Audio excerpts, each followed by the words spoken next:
What is going on, nerds and nerdettes? It is your boy, Stevie B, with my latest haul video. Hey, I'm excited today. I'm excited because I got some new stuff for you. All I've had is my Midtown crap for the last couple weeks because I just haven't been able to get some stuff. But I'm getting some stuff in now, some cool stuff that might interest you. Some of my little spec stuff or just, there's a lot of books I just pick up just out of sheer nostalgia, I was a 90s collector in the 90s, so I tend to go back and try to find the books that I've had when I was in the 90s. That ain't the case today. No 90s books, just some other stuff that I picked up, and some exciting news, so stick around to the end. Anyway, let's get through the Midtown stuff. Might as well start off with the turd in the box that I just... Superman versus Lobo, number 2. The story isn't the turd. It's the big-ass, giant, freaking monster-size comic format. These magazine format, prestige formats. I hate these things so bad. At least Midtown is shipping them in a bag and a board. So I don't have that struggle to try to find a bag and a board for it. But it is Superman and Lobo, so even though it's in that crappy format that I hate so much, I still got to pick one up because it's freaking Lobo. And next, you probably saw the back of it, but I'm excited about this one a little bit. Be honest with you,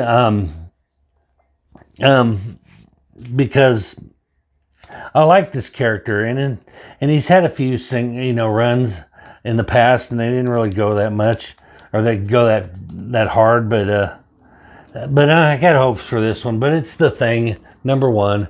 Dig that cover. Did not get the cover that I wanted. Y'all have seen it. Yeah, I wanted that one, holding the head, and yeah. But anyway, they were sold out of those. Didn't get one of those, but that's okay. I got one of these. I think this is the B cover, if I'm not mistaken. There's a way to tell in the barcodes, but I don't know how you tell in the barcodes which cover it is. But anyway, but still cool. It's cool to see the Thing. I'll pick up all of them. Next up, another one of the spec books I picked up, and I've stayed away from them. And there's a very specific reason why I've stayed away from these books. They're just I just can't deal. I can't deal. But I did pick up the NYX number 1, this Mel Ruby variant. Really cool. This is a spin-off of Lady Death. So she's some kind of fire demon. I don't know. It sounded kind of cool. But Dynamite Comics needs to just stop. Stop with the I'm one of the guys that comes on here and says, I don't mind the variants. I like having a choice, but oh my God, you try scrolling through. You want to go through Midtown on their website and see the new releases, and you've got to scroll through 3 pages of Dynamite variants to get to the books. It's like, holy crap, people. 4 or 5, okay, that's even a little excessive, but my God, Vampirella has 30 variants for each book they put out. Lady Death, same thing. Or maybe I think I said this was a Lady Death spinoff, but I believe it's a Vampirella. Brain fart. I'm old. I drink. Anyway, but I thought I'd pick one up. But yeah, Dynamite, stop it. Just freaking stop it. And let's just say I'm gonna get into these real quick before I get into the actual other books that I picked up. But let's get into these. I went, did a little search on Midtown for free comic book day books because I was like, wonder if there's any out there that I missed. Well, there were some good ones that I kind of believe I missed. Well, I didn't miss this one, but I picked up another one, and it was unintentional. But the Batman one, and I don't know how I had free comic book day, and they charged me like $3, $2.50 or $3 for that thing. But anyway, but a couple of them that I didn't get the first time was this Avengers with this Hulk cover that I thought was really cool. So I didn't get one of them on Free Comic Book Day, so I picked one of them up. And there's some buzz going around about this book, so thought I'd get this little free comic book one, and it's called We Live: The Last Days. But I thought I heard some buzz going around about the We Live comics, or maybe it's a completely different story. Who knows? But anyway, I didn't have one that looked cool, so I grabbed one. And definitely some buzz going around about this. Been a while. These books are just detonating right now. But Stray Dogs. So I grabbed the Stray Dogs Free Comic Book Day. Got one of them. So it's funny. I got all these Free Comic Book Day books and really only, a handful of, like 1, 2, 3, 4. What'd I get? I get 5. I got 7. Got 7 non-free comic book days. It's $53. It's like, geez, so much for Free Comic Book Day. I think 20 of it was on free comics. But anyway, next up we got Deadpool Black, White, and Blood #4. Again, the first series they did with these Black, White, and Blood books were real popular. So of course they decided they're going to do it with every character now. But I like Deadpool, so I got this one anyway. And it's the first appearance of Sakura Spider in the U.S. comics. The Sakura Spider was a Japanese character. Appeared in I think it was Deadpool Samurai #2. Yeah, that's what I read. Deadpool Samurai #2 in Japan. So this will be the first appearance he makes in U.S. comics. So who knows? Hey. And then, of course, then we get on to some, every video I have to eat shit because I always say I'm going to quit picking up Bat books because but technically these aren't they're not Batman books, they're Bat characters, but I am going to keep picking up the Harley Quinn animated series though because I am digging that. So I got #3 here, and I'm going to keep picking up these because I'm digging those. And I'm going to pick these up until number 10, and then I'm dropping it because I'm tired of it already. But the Joker, #9. So I'm going to get the number 10 issue, and then it's the ongoing. I don't know. Unless they do something with it, I'm kind of over it. And then last, of course, I picked one of these up because everybody and their dogs picked one up. It'll never be worth a nickel.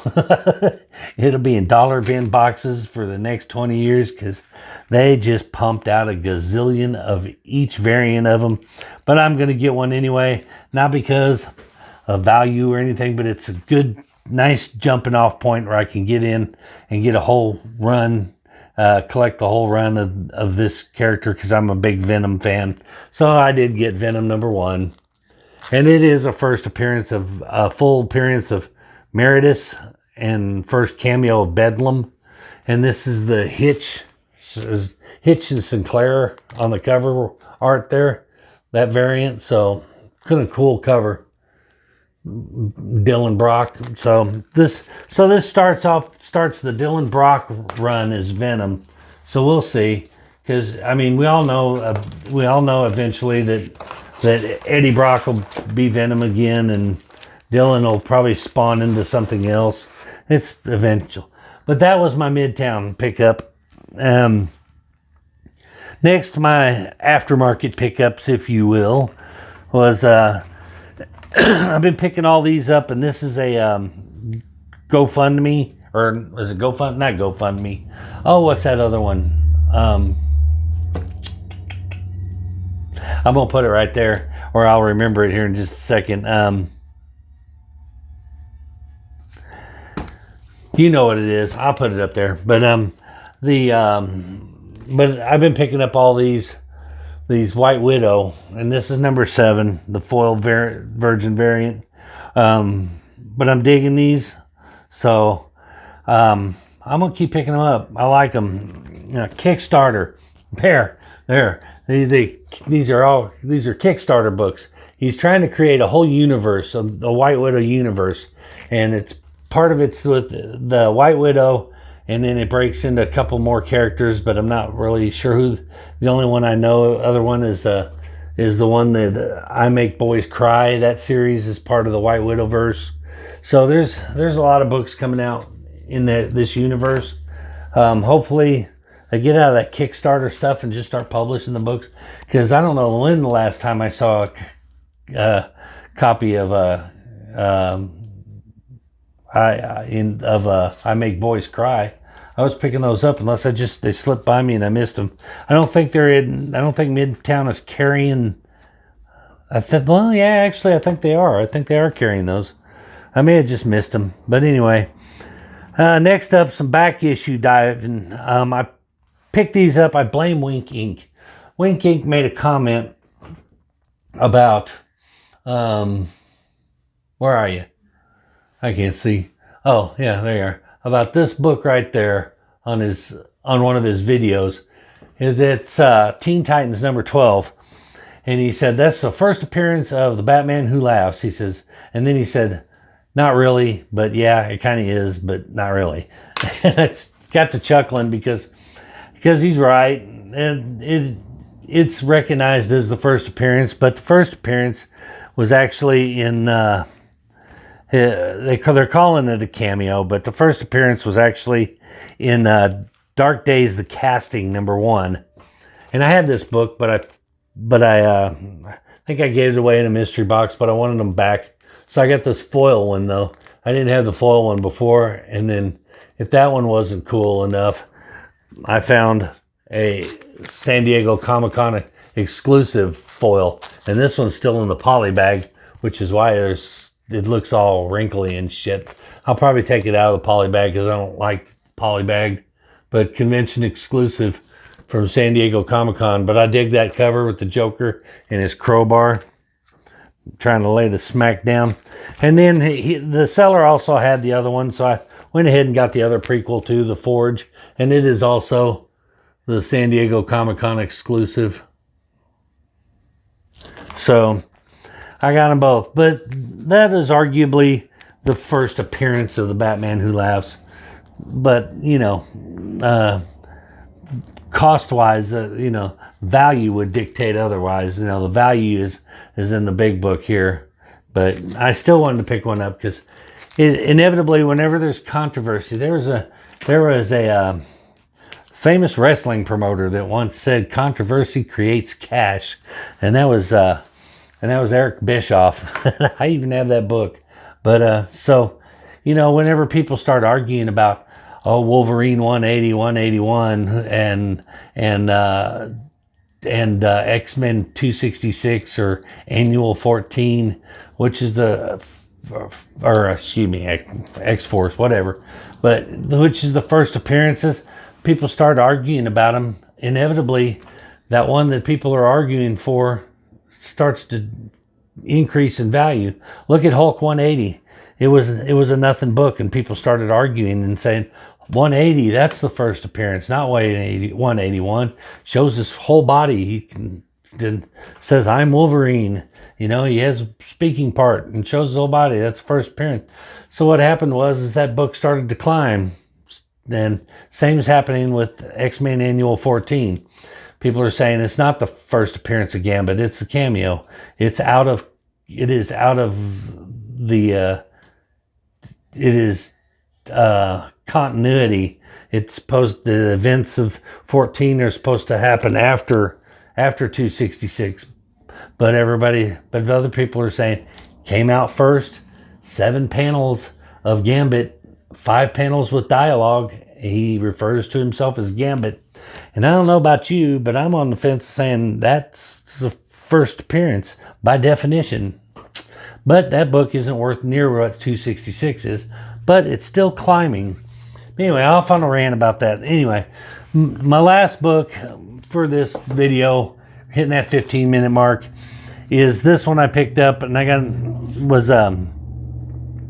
wanted to get these because I have a feeling that they're not done with this character. I have a feeling this character is going to be revitalized in some way. Maybe a cameo, maybe a movie or something, or maybe TV series. And who knows? Maybe on Titans or something like that. But I have a feeling that they're not done with this person. So I went ahead and got it while it's cheap, and I got Detective Comics number 648. It's the first appearance of the spoiler, Stephanie Brown spoiler. So I grabbed it. It was cheap. I mean, cost nothing. If I'm wrong, I'm not out anything. If I'm right, it's a score. Rule number one in stocks: buy low, sell high. Right? Buy them low. Get in on ground floor while they're low. But that is going to do it for my pickups for this week. Let me know which one your favorite is. Give me some insight. Did I miss something? You guys are a wealth of knowledge out there. If I missed something or I failed to mention something, light me up in the comments. I like to hear that. I love information is power, is what they say. So feed me more. Anyway, but before I go, just want to make a quick mention. I know this is a comic book channel, and we have done nothing but comic books for 2 years. This has been a comic book channel, and I've only grazed the surface of my other interest, which was disc golf. So after I'm getting ready to turn this off, it's Monday, getting ready to turn the camera off, and I'm headed out to the disc golf course. I have got my GoPro, and I have a secondary channel that is launched. It is called S&S Disc Golf, pending. We're looking at a different name for that maybe, but S&S Disc Golf. I know a lot of people, it's not your bag. I get it. I'm not asking if you guys ain't into it. I ain't asking you to run over there and subscribe. Just because you're my buddies, and I appreciate that. That's cool, but it's not your bag. I totally get it. But I will drop a link in case you're interested in disc golf, seeing what this weird ass sport's all about, and see how poorly I play this weird ass sport. I'll drop a link. Go there and subscribe. And I should have 1 or 2 videos up by the time you see this. So, like I said, fixing to go throw around, see how it works. Might be a little rough, but we're going to check it out. But anyway, that is going to do it for this episode. I appreciate you guys checking it out, giving me 17, 18 minutes of your time. I appreciate it. Before you go, could you please, I would appreciate it even more if you liked my shit, subscribe to my shit, comment on my shit, and hit that bell so you don't miss my new shit. We'll see y'all in the next shit. Peace.